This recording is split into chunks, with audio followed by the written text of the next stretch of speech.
I want to show you how to make these fancy earring hooks with simple beading hoop. And I've threaded through a bunch of beads like this through the beading hoop, and I always hold on to two. And I work all the way backwards, making sure that the pair will be the same length. I look onto that, hold on to it, and I measure out, this is approximately where I want the bend to be. And if you're going to do multiples, you might want to have a little template of either string or down on a piece of paper and mark it. So what I do then is I pull this a little out to make sure this is the shape I want while it's still malleable.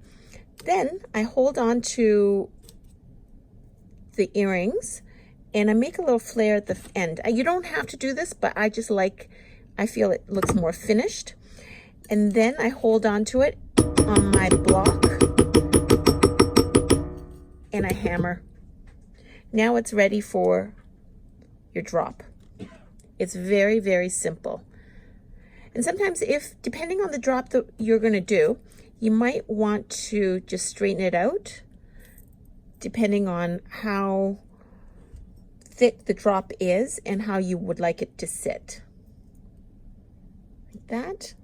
And you could, if it is the case that the connection is facing this way, you just turn your jump ring loop part to the right direction. And the other thing is, any of this could be curved however which way, and it's not